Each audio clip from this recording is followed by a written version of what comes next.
Hello everyone, welcome to Churiwal physics classes. आज का topic है electrical energy power. Electrical energy क्या है और इलेक्ट्रिकल पावर क्या है ये देखेंगे। ये चैप्टर 3 का है, क्लास 12 3.9 एनसीईआरटी की बुक में आप देखिए ये टॉपिक लिखा हुआ है, इलेक्ट्रिकल एनर्जी एंड पावर। इसको समझने के लिए इलेक्ट्रिकल एनर्जी, इसको समझने के लिए आप सबसे पहले सपोज आपके पास कोई कंडक्टर है, कंडक्टर में करंट फ्लो कर रही है। करंट जो फ्लो कर रही है, सपोज वो ए से बी की तरफ फ्लो कर रही है, कुछ ना कुछ तो लेना होगा ना, तभी तो आप समझ पाएंगे। सपोज कोई कंडक्टर है, उसमें करंट फ्लो कर रही है और कंडक्टर में करंट की जो डायरेक्शन है, करंट जो फ्लो कर रही है उसकी डायरेक्शन ए टू बी है। इसको आप डायग्राम से समझें। कोई कंडक्टर है, उसका एक पॉइंट, हमने एक एंड को माना ए, दूसरे एंड को बी। इस कंडक्टर में जो करंट फ्लो कर रही है वो ए से बी की तरफ जा रही है। और सपोज जब ए पॉइंट है तो यहाँ कुछ ना कुछ पोटेंशियल जरूर होगी, बी पॉइंट है तो यहाँ पोटेंशियल होगी। ऐसा नहीं कि यहाँ पर पोटेंशियल नहीं है, यहाँ भी पोटेंशियल है। हर एक पॉइंट पर पोटेंशियल अवेलेबल है, पोटेंशियल अवेलेबल है, that's why current is possible. अगर पोटेंशियल नहीं रहता, यहाँ पर जीरो रहता, यहाँ भी जीरो, तो करंट फ्लो नहीं करती। Means potential difference is necessary for current flow.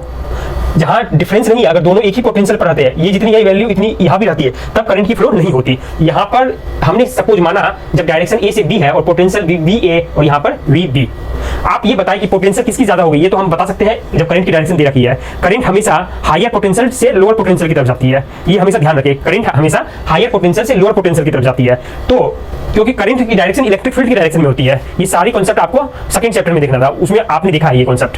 कुछ भी डाउट हो तो आप पीछे वाले जो सेक्शन है उसमें, आप चैप्टर है पीछे वाले, उसके वीडियो अवेलेबल है। आप यूट्यूब पर, मेरे यूट्यूब पर देखें, प्लेलिस्ट में जाए और चैप्टर दिया हुआ है 12 का, सेकंड चैप्टर का अलग ही बनाया हुआ सारा प्लेलिस्ट में, उसमें आप देख सकते हैं। कोई भी डाउट हो तो कमेंट सेक्शन में पूछ सकते हैं। तो ये जो पोटेंशियल है obviously V A will be greater than V B, यहाँ पर ज्यादा होगी, दैट्स व्हाई इसकी डायरेक्शन ए से बी है। क्लियर? तो आप लिखेंगे V A is greater than V B according to the direction of current, according to direction of current. Clear? अब क्या करना है आपको निकालना है what is the potential, what is the potential difference. तो ये अगर ये वाली पोटेंशियल ज्यादा है, ये वाली कम है, कोई बात नहीं। आपको ये अस्यूम करना है कि कोई ना कोई चार्ज यहाँ से यहाँ पास तो जरूर करेगी। करंट की फ्लो हो रही है, इट मींस दैट चार्ज ही तो पास कर रही है पर यूनिट टाइम, है ना। सपोज अगर चार्ज डेल्टा क्यू है, suppose charge is available as a delta Q, जो पास कर रही है यहाँ से यहाँ, कि डेल्टा क्यू मतलब क्या, अगर सपोज ये डेल्टा क्यू जो है 5 कूलम है, तो 5 कूलम जो है वो पास करेगी यहाँ से यहाँ। लेकिन क्या वो फिक्स्ड है? नहीं, वो किसी टाइम इंटरवल की बात कर रहे हैं। किसी पर्टिकुलर टाइम इंटरवल में चार्ज डेल्टा क्यू पास कर रही है ए से बी की तरफ। टाइम इंटरवल, अगर टाइम इंटरवल बढ़ाएंगे तो क्या होगा, चार्ज जो पास कर रही है वो भी बढ़ेगी, क्योंकि हमने देखा है steady delta Q is directly proportional to time interval. Delta T कह सकते हैं आप, ना डेल्टा टी। ऐसा क्यों? आपने देखा है पिछली क्लास में, अगर स्टेडी करंट है, मतलब करंट की वैल्यू अगर फिक्स्ड है, तब ये प्रोपोर्शनल होगा। जैसे ही टाइम इंटरवल बढ़ाएंगे, चार्ज जो जा रही है यहाँ से यहाँ वो बढ़ जाएगी। इतनी बात क्लियर? तो यहाँ पर delta Q suppose delta T time में, डेल्टा टी टाइम इंटरवल में यहाँ से यहाँ पास कर रही है। क्लियर? वायर के क्रॉस सेक्शन एरिया से पास करती है। सपोज ये वायर है, इसका जो एरिया है, क्रॉस सेक्शन एरिया ये वाली है, ये भी एरिया इस साइड भी, तो इस वाली एरिया से जो पास कर रही है वो डेल्टा क्यू पास कर रही है डेल्टा टी टाइम इंटरवल में। सपोज ये 3 सेकंड है, 0 सेकंड से 3 सेकंड के बीच में जो चार्ज फ्लो करेगी इस वायर से, that is delta Q. It is clear? Any doubt? Got it? Okay. अगर ये ऐसी फ्लो कर रही है तो क्या आप इसको एनर्जी के फॉर्म में लिख सकते हैं? जरूर लिख सकते हैं। एनर्जी होती क्या है? Energy is same as a potential, because energy वही होती है जो पोटेंशियल होती है। अगर यूनिट चार्ज की बात की जाए, तो अगर यूनिट पॉजिटिव चार्ज की बात करें, यानी 1 कूलम की बात करें, तो जो पोटेंशियल की मैग्नीट्यूड होगी वही एनर्जी की मैग्नीट्यूड होगी। वहीं अगर चार्ज को ये 1 कूलम ना लेकर कोई और वैल्यू ले, कुछ भी वैल्यू ले सकते हैं, कुछ भी ले, तो अगर आपको एनर्जी निकालनी है, पोटेंशियल एनर्जी निकालनी है, तो सिंपली पोटेंशियल को मल्टीप्लाई कर देंगे चार्ज से। तो यहाँ पर जो एनर्जी निकलेगी इस पर और इस पर, ये एनर्जी क्या निकलेगी? Delta Q multiplied by V A. यहाँ पर delta Q multiplied by V B. इसको आप लिख सकते हैं delta Q V A, delta Q V B. Any doubt? कोई डाउट नहीं होगा, ठीक है। और अगर अब इसकी बात आपको निकालना है, अगर निकालनी है what is the change in potential, change in energy. जो पोटेंशियल एनर्जी यहाँ की निकल गई, तो हम चेंज भी निकाल सकते, क्यों नहीं निकाल सकते? डिफरेंस ही तो लेना है। चेंज इन पोटेंशियल एनर्जी को अगर आपने डेल्टा यू से शो किया, तो डेल्टा यू इक्वल टू क्या हो जाएगी? चेंज जब भी निकालते हैं एक बात ध्यान रखनी है, फाइनल माइनस इनिशियल देते हैं। इनिशियल माइनस फाइनल नहीं लेना है, फाइनल माइनस इनिशियल। फाइनल देखेंगे सबसे पहले क्या है, माइनस इनिशियल कर देंगे। अगर ये वैल्यू पॉजिटिव आ रही है, इट मींस दैट वो एनर्जी बढ़ रही है। अगर ये नेगेटिव आ रही है, इसका मतलब ये एनर्जी घट रही है। जब भी आप डिफरेंस निकालेंगे, जब भी चेंज निकालेंगे, आप फाइनल माइनस इनिशियल ही लेंगे ऑलवेज। तो यहाँ पर क्या निकल जाएगी? Delta U equal to final है delta Q V B minus delta Q V A. नहीं तो फाइनल है, ये इनिशियल है। इसको करेंगे तो क्या कर सकते हैं? Delta Q V B minus V A, ये कर सकते हैं। लेकिन एक बात तो है कि ये कम है, वी ए ज्यादा है। यहाँ देख सकते हैं ना, ये लिखा हुआ है V A is greater than V B. इसका मतलब अगर इसको करेंगे, ये करेंगे आपको कैलकुलेशन, तो ये निगेटिव में आएगी बिल्कुल। तो आप लिख सकते हैं माइनस डेल्टा क्यू, और सपोज इसकी मैग्नीट्यूड है वी। इसमें कोई डाउट? अब अगर देखा जाए, ये तो आपकी निकल गई चार्ज की एनर्जी। एनर्जी चार्ज में स्टोर होती है, जैसे मास को अगर लिफ्ट करते हैं अर्थ की सरफेस से ऊपर, तो जो एनर्जी होती है ग्रेविटेशनल एनर्जी, वो मास में स्टोर होती है। लाइक वाइज जो ये पोटेंशियल एनर्जी है वो चार्ज में स्टोर होगी। कौन से चार्ज में? वही क्यू वाले चार्ज में, डेल्टा क्यू। जो भी अगर 3 कूलम है, 5 कूलम है, कुछ भी चार्ज है, उसमें इतनी एनर्जी स्टोर हो जाएगी, माइनस डेल्टा क्यू भी। एक बात और ध्यान देनी आपको कि अगर हर कोई भी चार्ज की बात करें, चार्ज अगर उसका कोलिजन नहीं हो रहा हो, कोलिजन नहीं हो रहा है, तो जितना चेंजेस इसमें हो रहा है उतना ही चेंजेस काइनेटिक एनर्जी में होगा। क्योंकि यहाँ पर टोटल एनर्जी जो कंजर्व रहती है वो तो हर सिचुएशन में कंजर्व रहती है, चाहे वो कंजर्वेटिव फोर्स हो या नॉन कंजर्वेटिव फोर्स हो। तो यहाँ पर भी देखा जाए, यहाँ पर टोटल एनर्जी के लिए आपको कोई कॉन्सेप्ट नहीं लगाना है, किसी भी सिचुएशन के लिए टोटल एनर्जी कंजर्व रहती है। तो यहाँ भी टोटल एनर्जी कंजर्व होगी, इस सिचुएशन में भी अगर करंट फ्लो कर रही है तो यहाँ पर टोटल एनर्जी में कौन कौन सी एनर्जी आ जाएगी? सिंपली यहाँ पर 2 एनर्जी आ जाएगी, एक तो पोटेंशियल एनर्जी, एक काइनेटिक एनर्जी। और अगर सपोज यहाँ पर अगर कोलिजन नहीं हो रहा है, चार्ज किसी भी एटम्स या आयंस के साथ, चार्ज मींस इलेक्ट्रॉन्स, इलेक्ट्रॉन्स किसी भी एटम्स और आयंस के साथ कोलाइड नहीं कर रहा है, तो जो भी एनर्जी इसकी पोटेंशियल एनर्जी जो भी अभी गेन आ रही है, गेन हो या लॉस हो उससे कोई मतलब नहीं, चेंजेस जो भी आ रहे हैं, तो वही चेंजेस जो इलेक्ट्रॉन्स है उसकी काइनेटिक एनर्जी, अगर ये पोटेंशियल एनर्जी घट रही है तो इलेक्ट्रॉन्स की काइनेटिक एनर्जी उतनी बढ़ जाएगी। इलेक्ट्रॉन्स इससे बढ़ेगी, आयंस या जो आयंस हो जाए या किसी एटम्स की बात करें उसकी एनर्जी में कोई चेंजेस नहीं होगी, अगर हम मान रहे हैं suppose there is no collision. समझ में आ गई? जब कोलिजन है ही नहीं, यहां पर मैं लिखूंगा, यहां लिखते हैं, ठीक है। If there is no collision, जब कोलिजन है ही नहीं, जब नो कोलिजन बिटवीन, जहां भी पॉसिबिलिटी है वहां कोलिजन नहीं है, बिटवीन आप लिख देना, लिखिए इलेक्ट्रॉन जो मूव कर रहा है उसके बीच में कोलिजन हो सकती है ना।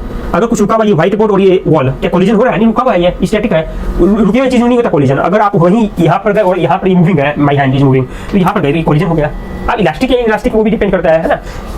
If there is no collision between electrons and, और इसके बीच में पॉसिबिलिटी है इलेक्ट्रॉन्स एंड आयंस, है ना। पॉजिटिव आयंस होता है ना, इलेक्ट्रॉन्स अगर निकल जाए तो एटम्स में क्या बचेगा? पॉजिटिव आयंस बचेगा। अगर उसमें सपोज वो न्यूट्रल स्टेट में था एटम्स, सपोज कहीं कहीं न्यूट्रल स्टेट में है, तो ये आयंस और एटम्स लिख दे, है ना। अगर इलेक्ट्रॉन्स के पास 2 ही पॉसिबिलिटी है, आइदर आयंस से टकराएगा या एटम्स से। तो if there is no collision between electrons and ions, then at that time जो टोटल एनर्जी, अगर ये कोलिजन नहीं है इसका मतलब इसमें एनर्जी कोई वेस्ट नहीं होगी, इसका मतलब इसकी जो एनर्जी है ये कांस्टेंट है, एनर्जी कांस्टेंट। इतनी बात क्लियर हो गई। यहाँ पर अगर कोलिजन नहीं हो रहा है, जब इसका इसके साथ कोलिजन ही नहीं हो रहा है, एग्जांपल के लिए व्हाइट बोर्ड के साथ का किसी के साथ कोलिजन नहीं है, तो व्हाइट बोर्ड की एनर्जी तो फिक्स्ड रहेगी ना, आइदर पोटेंशियल एनर्जी या काइनेटिक एनर्जी, दोनों फिक्स्ड रहेगी, कांस्टेंट रहेगी। तो यहाँ भी जब कोलिजन नहीं हो रहा तो सिर्फ इलेक्ट्रॉन्स की एनर्जी चेंज होगी। इलेक्ट्रॉन्स की एनर्जी क्यों? क्योंकि इलेक्ट्रॉन्स चार्ज है, और चार्ज के लिए हमने क्या दिखाया है कि जो लॉस था पोटेंशियल एनर्जी का या चेंज इन पोटेंशियल एनर्जी ये थी। अब इसकी बात करें कि हमें बाय डिफॉल्ट पता है कि टोटल एनर्जी पूरी यूनिवर्स में कांस्टेंट होती है। आइसोलेटेड सिस्टम की बात करें तो total energy is conserved, it can not be created not be destroyed. इसका मतलब जितनी यहाँ पर टोटल एनर्जी को लेंगे, टोटल की सम कर देंगे वो इक्वल होगी। इसका मतलब टोटल एनर्जी में क्या क्या आती है? Kinetic energy, change in kinetic energy plus change in potential energy equal to 0। तो यहाँ पर चेंज इन काइनेटिक एनर्जी अगर निकालनी हो तो directly change in potential energy को नेगेटिव कर दे। Clear? Any doubt? No. Okay, तो यहाँ पर आप चेंज इन पोटेंशियल एनर्जी जो निकली थी यहाँ पर डेल्टा यू इक्वल टू ये वाली वैल्यू यहाँ पर पुट कर देंगे। यहाँ माइनस ऑलरेडी लगा हुआ है, यहाँ भी माइनस लगा हुआ है, दोनों को लाएंगे तो क्या होगा? माइनस माइनस प्लस हो जाएगा। तो यहाँ पर आप लिख सकते हैं delta Q multiplied by V. Any doubt? Got it? Got it? Kinetic energy की चेंजेस मिल गई है। ओके, अब हमें करना क्या है? जब ये काइनेटिक एनर्जी की मिल गई चेंजेस, अब आपको, हाँ, अब आप इसको ये भी लिख सकते हैं कि चार्ज, आपने चार्ज पढ़ा था, charge is directly proportional to time interval. तो यहाँ पर टाइम इंटरवल की बात करें, इसको दिखाते हैं व्हाइट मार्कर पेन से। कहाँ गया? तो यहाँ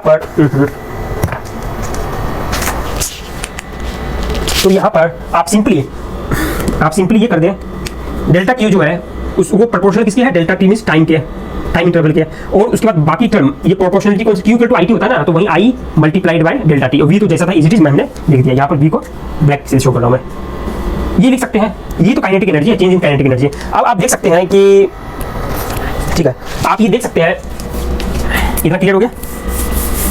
यहाँ पर क्या बात निकली है कि change in kinetic energy equal to I V delta T. लेकिन हमने जो पिछली क्लास में देखा था वहां पर ये ड्रिफ्ट वेलोसिटी का जो कॉन्सेप्ट आया था, एवरेज ड्रिफ्ट वेलोसिटी, वहां पर हमने ये सीखा था कि जो ड्रिफ्ट वेलोसिटी होती है वो क्या होती है? Average drift velocity is constant. इसका मतलब एक्सेलरेशन तो था, आप पिछले वाला क्लास को चेक करेंगे, वहां पर ये टर्म आया था ड्रिफ्ट वेलोसिटी वी डी, जबकि इलेक्ट्रिक फील्ड क्या था? ई।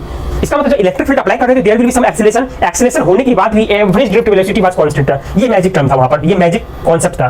क्या एक्सेलरेशन होते हुए भी वेलोसिटी का कांस्टेंट रहेगी? नहीं। लेकिन जो पीछे हमने देखा था वहां पर एक्सेलरेशन होने के बावजूद जो drift velocity, average drift velocity, अगर हर एक इलेक्ट्रॉन की बात करें और सबको कंबाइंडली इफेक्ट देखें तो एवरेज सबकी 0 थी। एवरेज ड्रिफ्ट वेलोसिटी वाज 0, मतलब एक्सेलरेशन हो रहा है और एवरेज वेलोसिटी 0 थी। तो यहाँ पर जो कॉन्सेप्ट देखना है आपको ये है कि एक तरह से हम देख रहे हैं कि काइनेटिक एनर्जी चेंज हो रही है, यहाँ पर तो बढ़ रही है, इंक्रीज कर रही है क्योंकि माइनस नहीं लगा हुआ है। पोटेंशियल एनर्जी घट रही थी, जितना घट रही थी उतनी गेन हो रही थी काइनेटिक एनर्जी में, और गेन हो रही इसका मतलब क्या है, चेंज इन काइनेटिक एनर्जी है। इसका मतलब अगर 3 जूल थी काइनेटिक एनर्जी, अगर सपोज 3 जूल है स्टार्टिंग में फाइनल इनिशियल वैल्यू, अगर 3 जूल है इनिशियल वैल्यू, तो फाइनली कितनी हो जाएगी, ये पॉजिटिव है, इसका मतलब फाइनली बढ़ रही है, क्योंकि ये हमेशा जो होती है वैल्यू फाइनल माइनस इनिशियल, तो फाइनल अगर ज्यादा तभी तो ये पॉजिटिव आई है, फाइनल माइनस इनिशियल, फाइनल अगर 5 है इनिशियल अगर 3 है तभी तो डिफरेंस 2 जो आ रही है वो पॉजिटिव है। तो यहाँ पर positive value it means that finally value बढ़ रही है। तो काइनेटिक एनर्जी अगर चार्ज की बढ़ रही है, अगर चार्ज मतलब अगर सपोज 1 कूलम है, इसका मतलब क्या हो गया, 6 × 10⁻18 इलेक्ट्रॉन्स के बंच है, मतलब किसी पैकेट में सोचो इतने इलेक्ट्रॉन्स है, इसकी एनर्जी बढ़ गई। और इससे पहले हमने देखा था जो हमने कॉन्सेप्ट देखा था कि एवरेज ड्रिफ्ट वेलोसिटी वो कांस्टेंट रहती है, एवरेज ड्रिफ्ट वेलोसिटी। एक सेकंड, मार्कर का कवर आ गया, हाँ यस गुड इट। तो आपने देखा था एवरेज ड्रिफ्ट वेलोसिटी,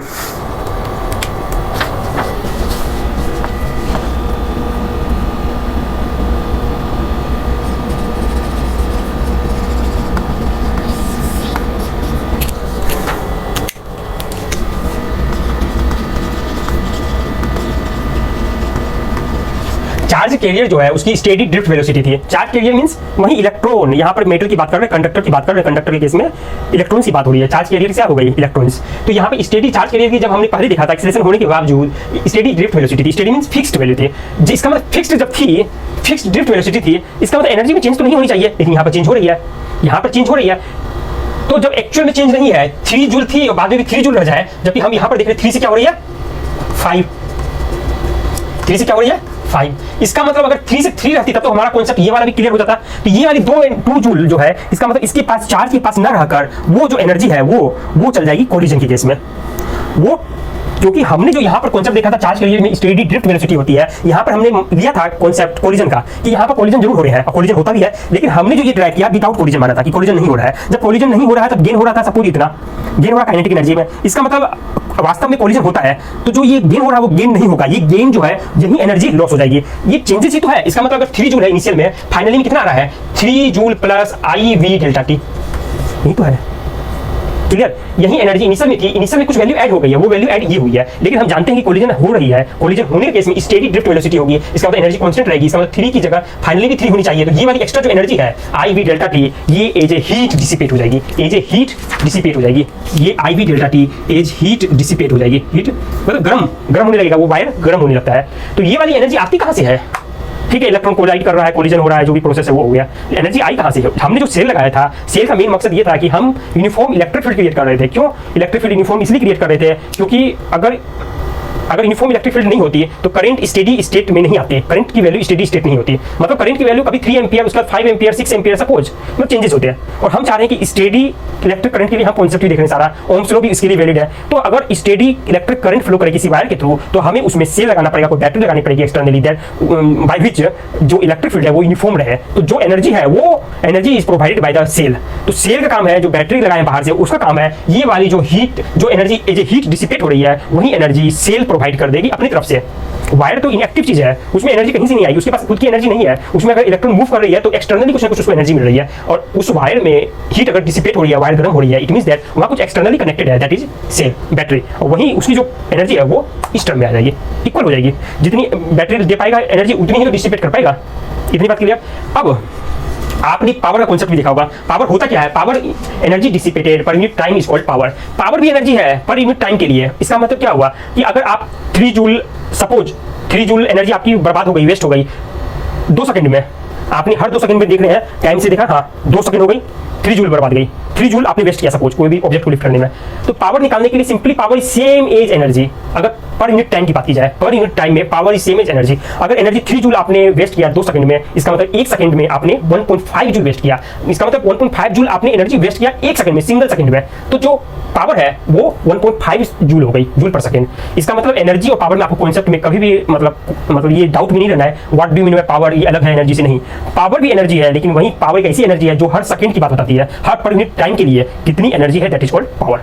तो यहाँ पर यूनिट टाइम, ठीक है, पर यूनिट टाइम के लिए पावर। इसका मतलब पावर पावर क्या निकल जाएगी, power equal to per unit time, ये वाली जो निकली है ये तो हीट थी, इसको कहते हैं डब्ल्यू और डिवाइडेड बाय टाइम इंटरवल। तो पर यूनिट टाइम मतलब टाइम इंटरवल से डिवाइड कर दे, अगर 3 सेकंड से 5 सेकंड की बात हो रही है तो 2 सेकंड हो गई, delta T is the 2 second, आप उसको डिवाइड कर देंगे तो आपकी आंसर निकल जाएगी। तो डब्ल्यू की क्या वैल्यू है, आई वी डेल्टा टी और divided by delta T cancel हो गई, पावर इक्वल टू वी आई निकल गई। ये वाली कॉन्सेप्ट आपको याद रखना है, इसमें कॉन्सेप्ट कुछ नहीं है, पावर इक्वल टू वी आई का मल्टीप्लिकेशन है। अगर इन दो चीजों का मल्टीप्लिकेशन है तो आपको पहले से भी पता है, जो ओम्स लॉ में बताया गया था, ओम्स लॉ ने क्या कहा था कि V जो पोटेंशियल डिफरेंस है is directly proportional to I, that's why आप लिख सकते हैं यहाँ पर power equal to V I तो है, इससे आप इसमें लिख सकते हैं इक्वल टू वी क्या होगी आई आर मल्टीप्लाइड बाय आई, इसका मतलब आई स्क्वायर आर, ये वाली वैल्यू आ गई पावर के लिए, पावर इसका मतलब आई स्क्वायर आर हो गई। अगर आप चाहे V equal to I R होती है, ओके, आई इक्वल टू क्या हो जाएगी वी बाई आर, ये ओम्स लॉ से है। अगर इस वाली चीज को अगर पुट करेंगे पावर के लिए तब आ जाएगी power equal to I V, I की जगह वी बाई आर रखेंगे, मल्टीप्लाई बाई वी तो है ही है, तो इसका मतलब वी स्क्वायर बाई आर। ये दो फॉर्मूला को भी आपको ध्यान में रखना है। अब इस फॉर्मूला से करना क्या है, आपको आगे का कॉन्सेप्ट ये है कि ये जो पावर है, जो ये वाली पावर निकली है वो एक्सटर्नली कौन प्रोवाइड करेगा, ये प्रोवाइडेड बाय द सेल या बैटरी जो भी कहें आप, वो प्रोवाइड करेगा। एक्चुअली बैटरी और सेल एक ही चीज है, बैटरी और सेल एक ही चीज है। बहुत सारे सेल को जब सीरीज में कनेक्ट करते हैं या पैरेलल में कनेक्ट करते हैं या डिफरेंट कॉम्बिनेशन में कनेक्ट करते हैं, then cell is called battery. आपको कंफ्यूज नहीं होना है बैटरी सेल। आप जैसे मोबाइल में आप कहते हैं कभी कभी सेल लगा हुआ, कभी कहते हैं बैटरी लगा हुआ है, कुछ भी कह सकते हैं, वो टर्म से कोई फर्क नहीं पड़ता है, दोनों का एक ही मतलब है। क्योंकि आप उस जो बैटरी को देख रहे हैं मोबाइल में लगा हुआ या लैपटॉप में भी आप जो देखते हैं उसको बैटरी बोलते हैं, है ना। तो उसको जब आप ओपन करेंगे तो उसमें छोटे छोटे से बहुत सारे आपको सेल मिलेंगे। उसमें एक्चुअली 1.5 वोल्ट का 3-4 जो मतलब पेंसिल सेल होता है वो कनेक्टेड होता है वाया इलेक्ट्रॉनिक सर्किट। उसको जब आप ओपन करेंगे, लैपटॉप का एडेप्टर जो होता है उसको आप ओपन करेंगे तो आप देख पाएंगे। उसको रिपेयर करना भी काफी आसान है, उसमें कोई कॉन्सेप्ट नहीं है, आप उसको खोलकर खुद से रिपेयर कर सकते हैं। सोल्डर मशीन होना चाहिए और कुछ नहीं, थोड़ा सा दिमाग होना चाहिए, बिल्कुल आसान कॉन्सेप्ट उसमें भी। तो ये सब कॉन्सेप्ट पढ़ते जाए, लेकिन अपना दिमाग ज्यादा नहीं लगाए किस चीज में। अब पता चले कि घर में कहीं कोई इलेक्ट्रिकल सपोज कोई फ्यूज हो गया वायर वगैरह, तो सेफ्टी का भी ख्याल रखना है। सेफ्टी नहीं रखेंगे तो आपको शॉक लग जाएगा, इलेक्ट्रिकल शॉक। वो कैसे रखना है, शूज पहनना है, किसी और चीजों को टच नहीं करना है। अगर आप वायर कनेक्शन कर रहे हैं कुछ वगैरह तो वो आप ना करें, वो इलेक्ट्रिशियन को ही करने दें, क्योंकि आपका जब तक कॉन्सेप्ट क्लियर नहीं होगा, आप जब तक अपने एग्जाम को नहीं देंगे, आप अच्छे से जब तक ट्रेनिंग न लें, इन चीज़ों को नहीं छुए, ठीक है। इलेक्ट्रिकल में शॉक भी लग जाता है, कभी कभी आप ध्यान न दें और डेंजरस है, काफ़ी हजार्डस चीज़ है। तो ये वाला जो कॉन्सेप्ट है ये आपको क्लियर हो गया होगा। अब इस कॉन्सेप्ट को और जरा डीपली देखने के लिए आप ये समझ सकते हैं कि इसको कह सकते हैं पावर लॉस। इसमें कोई भी डाउट है नहीं है। अब सपोज अब एक कॉन्सेप्ट इसमें ये भी आता है कि हम जो ट्रांसफर करते हैं अपने मतलब जहाँ पर पावर का जनरेशन होता है, इलेक्ट्रिकल पावर जनरेशन से, जनरेटिंग स्टेशन से अपने घर पर जो बिजली आती है ना, जो इलेक्ट्रिसिटी आती है घर तक, तो उसको किस तरह से करते हैं जिससे लॉसेस कम हो जाए। लॉसेस आपने देख लिया, power loss equal to V square by R या आई इंटू वी। इसको कैसे कम करते हैं, सपोज इसके लिए मैं आपको छोटा सा एग्जाम्पल दूंगा, आपको खुद भी समझ में आ जाएगा। सपोज आपके पास कोई कनेक्टिंग वायर है, यहाँ से लेकर यहाँ तक कनेक्टिंग वायर है, इससे आपने कोई इंस्ट्रूमेंट कनेक्ट किया, डिवाइस, इंस्ट्रूमेंट कुछ भी कर दे, कोई फर्क नहीं पड़ता। यहाँ पर आपने कनेक्ट कर दिया, ये रहा कनेक्ट कर दिया। इसमें जो पावर डिसिपेट होगी, मतलब इसको जो पावर रिक्वायर्ड है, दैट इज कॉल्ड, सपोज ये आर है रेजिस्टेंस, मतलब जो डिवाइस कनेक्ट है उसकी रेजिस्टेंस आर है। यहाँ पर पोटेंशियल डिफरेंस जो हो रही है that is called VP. Potential difference है मतलब उस डिवाइस के अक्रॉस जो पोटेंशियल डिफरेंस है वीपी, एंड डिवाइस से जो करंट जा रही है आई। ये तो आप मेजर कर सकते हैं, कोई भी डिवाइस से अगर कोई करंट जा रही है तो मल्टीमीटर आप ले सिंपली उसको चेक करेंगे तो आपको पता लग जाएगी। अगर मल्टीमीटर चलाना नहीं आता तो अभी ध्यान न दें, वो सब लैब में बताया जाएगा। लैब अगर आप करेंगे तब आपको समझ में आ जाएगी सारी बातें। तो ये जो कनेक्टिंग वायर है, क्या कनेक्टिंग वायर की कुछ ना कुछ तो रेजिस्टेंस होगी। यहाँ पर सपोज आपने कोई जनरेटिंग स्टेशन लगा, यहाँ से कोई पावर निकल रही है, जिसको हमने सेल कहा था वो सेल लगा दे या कुछ भी लगा दे। यहाँ पर जनरेटर की बात हो रही है, बहुत दूर जनरेटिंग स्टेशन से आपके घर तक बिजली आ रही है, घर तक आ रही है ये वायर से, ठीक है। तो आप एक चीज समझ सकते हैं कि जो वायर है, ये जो वायर है, इसकी तो रेजिस्टेंस कुछ ना कुछ होगी। ये वायर की ऐसा तो है नहीं कि एकदम बिल्कुल रेजिस्टेंस ना हो। इस वायर की, ये वाली वायर और ये वाली वायर, इसकी रेजिस्टेंस जो होगी, अगर सपोज इसकी रेजिस्टेंस को रिप्रेजेंट करें आरसी से है, इसका मतलब इसमें अगर कोई हमें ये बोले कि पावर इसके थ्रू कितनी डिसिपेट कर रही है, तो कैसे निकलेगी पावर कितनी डिसिपेट हो रही है, इसका मतलब पीसी। अगर इसकी कनेक्टिंग वायर है, ये कनेक्टिंग वायर है, कनेक्टिंग वायर है तो सी मतलब कनेक्टिंग, अगर आरसी मतलब कनेक्टिंग वायर की resistance, RC means connecting wire की रेजिस्टेंस। अगर कनेक्टिंग वायर के थ्रू पावर निकालनी हो तो कैसे निकालेंगे, PC equal to I square RC. I square क्यों किया, क्योंकि करंट जब इससे जाने वाली हमें आई पता है, यही करंट तो इससे भी होकर जाएगी, सेम करंट जाएगी ना, सीरीज में है, तो आई स्क्वायर आरसी जब निकल गई हमें, और हमें ये पता है कि इसमें जो पावर है वो क्या है, पावर क्या है, वीपी और आई, power equal to V P into I, correct. ये वाली जिसमें जो पावर डिसिपेट हो रही है वो हमें पता है, पावर इक्वल टू, मतलब आप डिवाइस ही ऐसा लगा जिसमें पावर उसको चाहिए, पर्टिकुलर को पावर चाहिए, तो वो पावर जो है वो वीपी मल्टीप्लाइड बाय आई से निकल जाएगी। इसका मतलब जो आई है पावर बाय वीपी हो गई। ये वाली अगर इसे पुट करेंगे तो क्या आ जाएगी, power square VP whole square RC. Any doubt, इसका मतलब क्या हुआ, power square RC by VP whole square. कुछ तो डाउट लग रहा है मुझे। PC equal to I square R C, ठीक है। इसका मतलब क्या हुआ, पावर स्क्वायर आर सी और we square.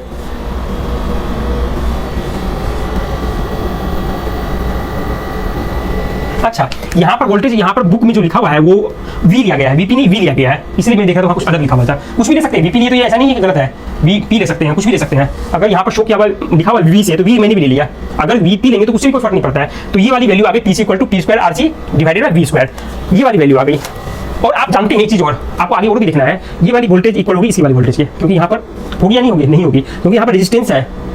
Clear, got it. आपने जो वोल्टेज यहाँ पर लिया वो यहाँ रख दे सिंपली, और कुछ कॉन्सेप्ट नहीं है। इसको मैंने शो कर दिया था वीपी से, चाहे तो करे या ना करे। अगर वी से शो करेंगे तो यहाँ वी लिख दे, अगर वीपी से करेंगे तो यहाँ वीपी स्क्वायर लिख दे, जैसे भी, मतलब जो भी शो करना है उससे कोई फर्क नहीं पड़ता है। अगर वी से करें शो तो वी लिख दे, क्या आंसर तो सेम आएगा। तो यहाँ पर देख सकते हैं जो आप घरों तक आता है उसकी वोल्टेज जितनी ज्यादा हाई होगी उतनी लॉसेस कम होगी, क्योंकि ये अगर बढ़ जाएगी, अगर ये वाली बढ़ जाएगी, ये वाली चीजें भी बढ़ जाएगी, इंक्रीज कर जाएगी, इंक्रीज कर देंगे, ये वाली कम हो जाएगी। इसलिए हम जो सप्लाई करते हैं घरों तक वो हाई वोल्टेज के लिए करते हैं। जब हाई वोल्टेज हमें हाई वोल्टेज के लिए करनी होती है तो हम क्या करते हैं, ट्रांसफार्मर का यूज करते हैं। ट्रांसफार्मर एक ही काम करती है, ट्रांसफार्मर स्टैटिक डिवाइस है, मतलब रुकी हुई एक डिवाइस है जिसका एक ही मेन फंक्शन है कि वो पावर तो दोनों साइड में ट्रांसफार्मर के केस में इक्वल रहेगा, पावर जितनी इनपुट मिलेगी उतनी आउटपुट जाएगी, लेकिन वोल्टेज और करंट को ऊपर नीचे करता है। तो हमें चाहिए हायर वोल्टेज, इसका मतलब वोल्टेज को हाई कर देगा वो, तो हम ट्रांसफार्मर का यूज करते हैं। इसका जो एक्सप्लेनेशन है और भी वो आप आगे देखेंगे, लेकिन इतनी बात आपको समझ में आ गई होगी कि हम पोटेंशियल, हाई पोटेंशियल पर, अगर हाई वोल्टेज पर अगर कोई भी पावर भेजेंगे, कोई भी इलेक्ट्रिक करंट भेजेंगे, तब उस कंडीशन में लॉसेस कम होगी, जिससे हम जो बर्बादी हो रही है, जो हीट लॉस हो रही है वो कम हो जाएगी।